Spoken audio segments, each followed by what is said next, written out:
Hello guys, good evening, welcome back to our new blog. আমি প্রীতি, আমি চলে এসেছি তোমাদের সাথে একটা নিউ ভিডিও নিয়ে।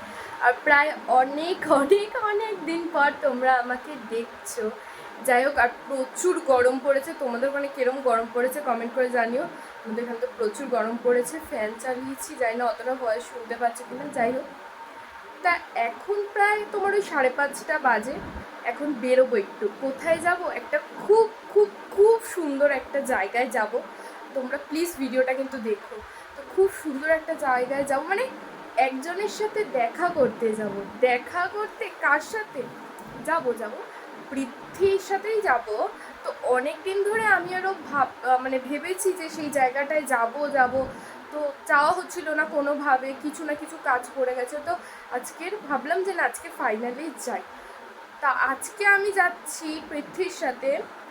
আমি ব্যাপারটা পুরোটা মানে আমি ফার্স্ট গিয়ে দেখে টেকে আসি সব কিছু। নেক্সট দিন মাকে নিয়ে যাব। প্রায় অনেকেই সেই জায়গাটা চলে গেছে, আমাদের পাড়া থেকে অনেকেই গেছে। আর আমি ভিডিওতেও দেখেছি। আর ইভেন যেহেতু কী বলবো, মানে সেই জিনিসটা মানে আমি কী বলবো ওটা আমি জানি না। সে না, আসলে বলতে পারো সে একটা অনেক দূরে ছিল, আমার বাড়ি থেকে অনেক দূরে, শিয়ালদার সাইডে ছিল, অনেক দূরে, জানোই অনেকই দূরে। তো সে একদম আমার বাড়ির কাছে চলে এসেছে। তো তার সাথেই তাকেই দেখতে যাব। তো খুব ভালো লাগছে, তোমরাও দেখতে থাকো যে কে আমার বাড়ির কাছে চলে এসেছে। আর ভাবতে পারিনি যে কখনো আমাদের বাড়ির কাছে চলে আসবে। তো যাই হোক, তোমরা কিন্তু ভিডিওটা দেখতে থাকো, ভিডিওটা তোমাদের খুব ভালো লাগবে আমি জানি। আর পৃথ্বী আর আমি যাচ্ছি। আর নেক্সট দিন যেদিন যাব, আমার ইচ্ছা আছে মাকে নিয়ে যাব সাথে করে। তো মাকে নিয়ে যাব। এখন সকালে বেরালাম না, সন্ধ্যের দিকেই বেরালাম। তো চলো, ভিডিওটা কিন্তু তোমরা কন্টিনিউ দেখতে থাকো, আর তোমাদের খুব খুব ভালো লাগবে আমি জানি। চলো এখন বেরোনো যাক। এবার তোমরা বুঝতে পারছো আমি কোথায় চলে এসেছি। আজ সেই মা, যেই মা কত দূরে ছিল, সেই মা আজকে আমার বাড়ির সামনে চলে এসেছে। এটা একজনের বাড়ি, সেখানে এটা মন্দির না ঠিক, বাট তার বাড়ির নিচে মন্দিরটা করা হয়েছে। তো চলো, মায়ের দর্শন তোমরাও করো। আর দেখো মাকে কতটা সুন্দর লাগছে দেখতে। আমি তো জাস্ট মুগ্ধ হয়ে গেছিলাম ওখানে গিয়ে, আমার এতটাই ভালো লাগছিল, মানে কি বলবো, তোমরাও দেখো। আর পিছন দিকে একটা শিবের মূর্তি ছিল, বাবার মূর্তি ছিল, তো ফুল নিয়েছিলাম, তো সেখানেও দিয়ে দিলাম ফুল, তোমরা দেখতে পাচ্ছ। আর এখানে না ভেতরে অনেকটা পরিমাণেই ভিড় ছিল প্রচুর, যেহেতু মঙ্গলবার ছিল। তো আমি বেশি ক্লিপ নিতে পারিনি, তো যেইটুকু পারলাম তোমাদের জন্য সেইটুকু আমি নেওয়ার চেষ্টা করলাম। আর বাদবাকি ডিটেলস যদি তোমাদের জানতে হয় যে এটা কোথায় বা কোন জায়গায়, তোমরা আমাকে কমেন্টস করে জানিও, আমি অবশ্যই তোমাদেরকে জানাবো।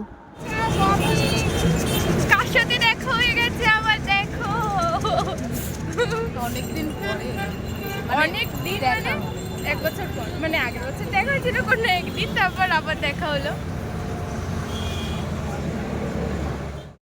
তো ওখান থেকে বেরিয়ে গেছিলাম একটু পাটুলিয়ার, গিয়েই দেখা হয়ে গেছিলো আমার ফ্রেন্ডের সাথে। খুব ভালো লাগলো, ওর সাথে প্রায় অনেক দিন পর দেখা হলো, মানে অনেকই দিন পর দেখা হলো। তা ওর সাথে দেখা হলো, তাই কিছুক্ষণ গল্প করলাম, একটু চা খেলাম আমরা। তারপর ওখান থেকে আমি আর পৃথ্বী বেরিয়ে চলে এসেছিলাম, কারণ আমার বাড়ি যেতে হতো, একটু তাড়া ছিল।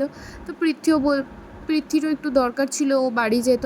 তো এখানে পৃথ্বী না একটু খাবার বিষয়ে একটু বেশিই ঢং করে, আর সেই খাবে তাও ঢং করতে থাকে। আমি জোর করব খা খা খা খা করে, কিছুক্ষণ ঢং করার পর সেই খাবে, কিন্তু তার আগেও একটু ঢং করে নেয়। তো এখানে খুব জোরে আমার খিদে পেয়েছিল, আমি এর জন্য খাওয়া মানে খিদে কন্ট্রোল করতে পারছিলাম না। আমি পৃথ্বীকে বললাম তাড়াতাড়ি চ, আমি খাবো কিছু একটা। তারপর খেয়ে ঠেয়ে এখানে আইসক্রিম খাচ্ছি, জানি আমার অনেক ঠান্ডা লেগেছে, কিন্তু আইসক্রিমটা ছাড়া যাবে না। তো এখানে আমি একটা পেস্তা আইসক্রিম নিয়েছিলাম, মানে কুলফি নিয়েছিলাম একটা, আর পৃথ্বী এখানে নিচ্ছিল বাদাম শেক। আর এই দাদাটা বলছিল যে কি, মানে পাশে একটা দাদা ছিল, সে বলছিল যে কি ভিডিও করছো, ভাইরাল করে দেবে নাকি। আমি বলছি না না, তা ওই নিয়ে হাসাহাসি চলছিল। আর এখান থেকে পৃথ্বী বাদাম শেকটা নিয়েছিল, এটাও ভীষণ টেস্টি খেতে ছিল। আর দেখো এটা দেখতেও সুন্দর, আর গরমে না আইসক্রিম খেতে দারুণ লাগে, যা বলো না বলো তোমরা। আমি চলে এসেছি বাড়ির কাছে, আর আজকে ভীষণ ভালো লাগলো মায়ের কাছে গিয়ে। নেক্সট দিন আমার মাকে সাথে করে নিয়ে যাব, কারণ মা বলছিল, পৃথ্বী যেহেতু ফার্স্ট বলেছিল আর আমি ব্যাপারটা জানতাম না কোথায় কি, তাই মাকে বললাম ঠিক আছে আমি সব কিছু জেনে এসে তোমাকে একদিন নিয়ে যাব মা।